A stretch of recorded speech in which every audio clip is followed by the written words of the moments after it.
ನಿಮಗೆ ಬಂದಿರುವಂತಹದ್ದು 2 of sorts ಬಂದಿದೆ. ಕೆಲವೊಂದು ಇಂಡಿಸಿಷನ್ ಅಲ್ಲಿ ಇರುವಂತಹದ್ದು, ಯಾವುದೇ ರೀತಿಯ ಡಿಸಿಷನ್ ಅನ್ನ ಮಾಡಕ್ ಆಗ್ದಿರಾ ಅಥವಾ ಕೆಲವೊಂದು ಡಿಸಿಷನ್ ನ ಮಾಡ್ದಿರಾ ನೀವು ಸುಮ್ಮನೆ ಇರುವಂತಹದ್ದು ರೆಪ್ರೆಸೆಂಟ್ ಆಗ್ತಾ ಇದೆ ಬಾಟಮ್ ಆಫ್ ದ ಡಕ್ ಅಲ್ಲಿ. ನಿಮ್ಮ ಲವ್ ಲೈಫ್ ನ ವಿಚಾರದಲ್ಲಿ ರೀಸೆಂಟ್ ಪಾಸ್ಟ್ ನಲ್ಲಿ ಕೆಲವೊಂದು ರೀತಿಯ ಎಂಡಿಂಗ್ ಗಳಾಗಿರುವಂತಹದ್ದು, ಲವ್ ಲೈಫ್ ನ ವಿಚಾರದಲ್ಲಿ ಕೆಲವೊಂದು ರೀತಿಯ ಡಿಸ್ಟರ್ಬೆನ್ಸ್ ಗಳಾಗಿರುವಂತಹದ್ದು, ಅವ್ಯವಸ್ಥೆಗಳಾಗಿರುವಂತಹದ್ದು, ಸಮಾಧಾನ ಇಲ್ಲದೆ ಇರುವಂತಹದ್ದು ರೆಪ್ರೆಸೆಂಟ್ ಆಗ್ತಾ ಇದೆ. ಯಾಕೆ ಅಂದ್ರೆ ಲವ್ ಲೈಫ್ ನ ವಿಚಾರದಲ್ಲಿ ಯಾವುದೇ ರೀತಿಯ ಪಾಸಿಟಿವ್ ಬದಲಾವಣೆಗಳು ಆಗುತ್ತಾ ಅನ್ನುವಂತಹದ್ದು ನೀವು ಪಾಸ್ಟಿನಲ್ಲಿ ನೀವು ನಿಮ್ಮ ಲವ್ ಲೈಫ್ ನಲ್ಲಿ ನೀವು ಆಲೋಚನೆಯನ್ನ ಮಾಡಿದ್ದೀರಿ. ಕೆಲವೊಂದು ಬದಲಾವಣೆಗಳಾಗುವಂತ ಸಾಧ್ಯತೆಗಳಿದೆಯಾ ಅಂತ. ಆದ್ರೆ ಎಂಡಿಂಗ್ ಗಳಾಗಿರುವಂತಹದ್ದು ಯಾವುದೇ ರೀತಿಯ ಸರಿ ಹೋಗ್ತಿಲ್ದೇ ಇರುವಂತಹದ್ದು ರೆಪ್ರೆಸೆಂಟ್ ಆಗ್ತಾ ಇದೆ.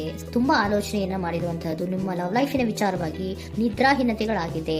ಕೆಲವೊಂದು ರೀತಿಯ ಸ್ಟ್ರೆಸ್ಸಿಗೆ ಒಳಗಾಗಿರುವಂತಹದ್ದು ನಿಮ್ಮ ರೀಸೆಂಟ್ ಪಾಸ್ಟಿನಲ್ಲಿ ನಡೆದಿರುವಂತಹದ್ದು. ಲವ್ ಲೈಫಿನ ವಿಚಾರವಾಗಿ ಯಾವುದೇ ರೀತಿಯ ಅಂತ ಸಮಾಧಾನದ ಏನು ನಿಮ್ಗೆ ನಡೆದಿಲ್ಲ. ಆ ಕಾರಣಕ್ಕೇನೆ ನಿಮ್ಗೆ ಕೆಲವೊಂದು ವಿಚಾರಗಳನ್ನ ಡಿಸಿಷನ್ ನ ತಗೊಳ್ಳುವಂತಹದ್ದು, ಡಿಸೈಡ್ ಅನ್ನ ಮಾಡುವಂತಹದ್ದು ನಿಮ್ಗೆ ಕಷ್ಟ ಆಗ್ತಾ ಇರೋದು.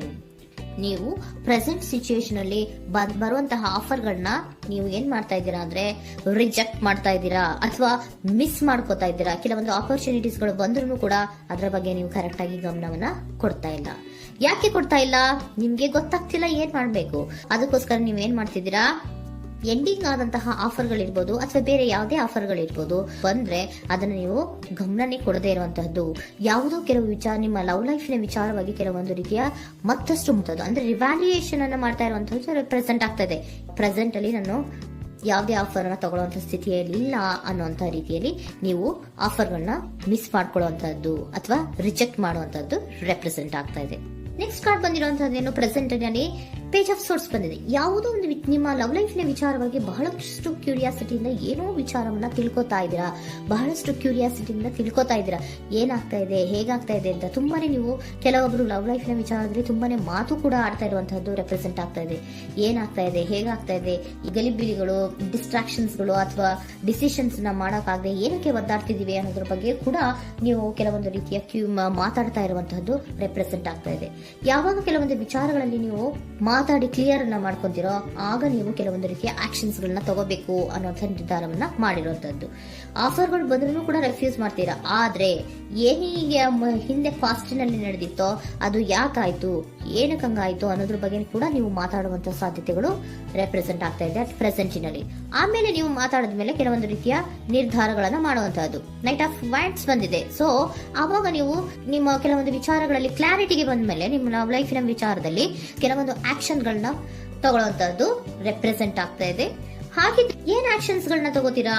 ಈಗ ಕೆಲವೊಂದು ರೀತಿಯ ಆಫರ್ಗಳನ್ನ ನೀವು ಬಂದಂತಹ ಆಫರ್ಗಳನ್ನ ನೀವು ಏನ್ ಮಾಡಿದೀರಾ, ರೆಫ್ಯೂಸ್ ಅನ್ನ ಅಟ್ ಪ್ರೆಸೆಂಟ್ ಅಲ್ಲಿ ಮಾಡಿದ್ದೀರಾ. ಈಗಲೂ ಕೂಡ ನೀವು ಬಂದಂತಹ ಆಫರ್ ಅನ್ನ ನೀವೇನ್ ಮಾಡ್ತೀರಾ, ರೆಫ್ಯೂಸ್ ಅನ್ನ ಮಾಡ್ತೀರಾ ಅಥವಾ ರಿಜೆಕ್ಟ್ ಅನ್ನ ಮಾಡ್ತೀರಾ. ಯಾಕೆ? ಸೆಕೆಂಡ್ ಕಾರ್ಡ್ ನಿಮ್ಗೆ ಇಮಿಡಿಯೇಟ್ ಫ್ಯೂಚರ್ ನಲ್ಲಿ ಸೆಕೆಂಡ್ ಕಾರ್ಡ್ ಬಂದಿರೋದು ಯಾವುದು, ಹಾರ್ಮೆಟ್ ಕಾರ್ಡ್ ಬಂದಿದೆ. ಸೊ ಲೋನ್ಲಿನೆಸ್ ಅನ್ನ ರೆಪ್ರೆಸೆಂಟ್ ಮಾಡುತ್ತೆ. ಯಾಕೆ ಲೋನ್ಲಿನೆಸ್ ಅನ್ನ ರೆಪ್ರೆಸೆಂಟ್ ಮಾಡುತ್ತೆ? ಬೇಡಪ್ಪ, ಈ ಜಗ್ಲಿಂಗ್ ಗಳೇ ಬೇಡ. ತುಂಬಾ ಜಗ್ಲಿಂಗ್ ಇದೆ ನಿಮ್ಮ ಲವ್ ಲೈಫಿನ ವಿಚಾರದಲ್ಲಿ. ಕೆಲವೊಬ್ಬರಿಗೆ ತುಂಬಾ ಜಗ್ಲಿಂಗ್ ಇದೆ. ಯಾವಾಗ್ಲೂ ಬ್ಯಾಲೆನ್ಸ್ ಅನ್ನ ಮಾಡ್ತಾ ಇರ್ಬೇಕು. ಈ ಕಡೆಗೆ ಹೇಳಿದ್ರೆ ಆ ಕಡೆಗೆ ಹೋಗುತ್ತೆ, ಆ ಕಡೆಗೆ ಹೇಳಿದ್ರೆ ಈ ಕಡೆಗೆ ಬರುತ್ತೆ. ಯಾವ ಕಡೆ ಅಂತ ಮಾಡೋದು ಅನ್ನುವಂತಹ ಆಲೋಚನೆಯನ್ನ ಮಾಡ್ತಾ ಇರುವಂತದ್ದು. ಸದ್ಯಕ್ಕೆ ಯಾವುದೇ ಆಫರ್ ಬೇಡ, ಸ್ವಲ್ಪ ಒಂಟಿಯಾಗಿರೋಣ ಅಂತ ನೀವು ಆಲೋಚನೆಯನ್ನ ಮಾಡ್ತಾ ಇರುವಂತದ್ದು ರೆಪ್ರೆಸೆಂಟ್ ಆಗ್ತಾ ಇದೆ. ಮತ್ತೆ ಕೆಲವೊಬ್ಬರಿಗೆ ಕೆಲವೊಂದು ರೀತಿಯ ಕ್ಯೂರಿಯಾಸಿಟಿಯಿಂದ ಏನಾಗ್ತಾ ಇದೆ ಅಂತ ವಿಷಯಗಳನ್ನ ತಿಳ್ಕೊಂಡ್ಮೇಲೆ ಕೆಲವೊಂದು ಆಕ್ಷನ್ಸ್ ಗಳನ್ನ ತಗೊಳ್ಳುವಂತದ್ದು ಕೂಡ ರೆಪ್ರೆಸೆಂಟ್ ಆಗ್ತಾ ಇದೆ.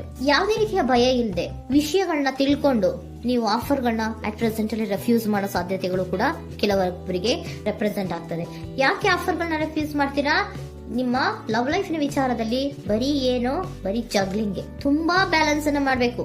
ಯಾವ ಕಡೆ ಮಾಡ್ಬೇಕು, ಹೇಗ್ ಮಾಡ್ಬೇಕು ಗೊತ್ತಾಗದೇ ಇಲ್ಲ. ನೀವೇನ್ ಮಾಡ್ತೀರಾ, ಸ್ವಲ್ಪ ದಿನದ ಮಟ್ಟಿಗೆ ನಾನು ಲೋನ್ಲಿ ಆಗಿರ್ಬೇಕು ಅನ್ನೋದನ್ನ ಇಲ್ಲಿ ನಿಮ್ಗೆ ಲವ್ ಲೈಫ್ ನ ವಿಚಾರವಾಗಿ ರೆಪ್ರೆಸೆಂಟ್ ಆಗ್ತಾ ಇದೆ.